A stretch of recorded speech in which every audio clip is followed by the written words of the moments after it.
कामनाएं दूं या दुख व्यक्त करूं कि एक तरफ तो माँ दुर्गा की पूजा हम लोग कर रहे हैं और दूसरी तरफ जो जीवित माँ दुर्गाएं हैं, हमारी बच्चियां, हमारी बहनें, उनके ऊपर अत्याचार हो रहे हैं। क्या कसूर था उन लड़कियों का जो बनारस हिंदू यूनिवर्सिटी में पढ़ते थे?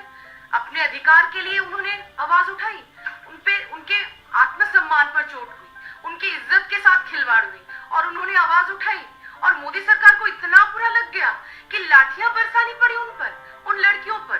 क्या उनके पास पिस्तौल था? क्या उनके पास बम था? क्या उनके पास गोली चलाने का सामान था? क्या कसूर था उनका? वो तो अपनी इज्जत की लड़ाई लड़ रहे थे। जब मोदी सरकार की पुलिस, वहां के चांसलर उनको इंसाफ न दे सकी तो उन्होंने वो रास्ता अपनाया, गांधी जी के रास्ते पे उन्होंने चला, गांधी जी के रास्ते पर उन्होंने आंदोलन किया, प्रोटेस्ट किया और मोदी जी की पुलिस उन पर लाठियां बरसाई, उनको खून से लथपथ कर दिया, बेचारी बच्चियों पर।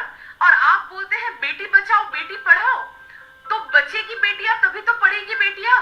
आपकी पुलिस, आपके बीजेपी के नेताओं के बच्चे इन बेटियों को मान सम्मान के साथ जीवित रहने देंगे तभी तो वो पढ़ेंगे।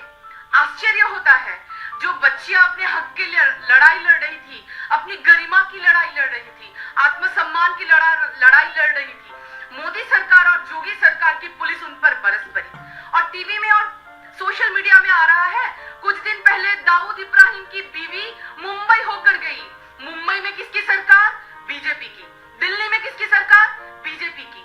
दाऊद इब्राहिम की बीवी को सुरक्षित वो फिर से पाकिस्तान भेज सकते हैं और अपनी बच्ची का, हिंदुस्तान की बेटियों का, जो मुसलमान भी नहीं है, सुन लीजिए, हिंदू जो हिंदुत्व का नारा लगाते हैं, उन भक्तों से मैं कहना चाहती हूँ, उन बच्चियों का जो काशी हिंदू विश्वविद्यालय में पढ़ते हैं, उनकी इज्जत के साथ जब छेड़खानी हुई तब मोदी सरकार पुलिस से डंडा बरसाए, तब मोदी सरकार उनके खिलाफ गई और दाऊद की बीवी को सुरक्षित मोदी सरकार ने पाकिस्तान रवाना कर दिया।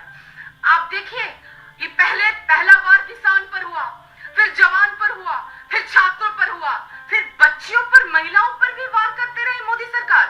मोदी सरकार और मोदी जी, मैं आपको एक बात कहना चाहती हूँ, जितना घूमना है घूम लो, और तो कुछ दिन बचे हैं, जितना घूमना है घूम लो, जनता माफ नहीं करेगी।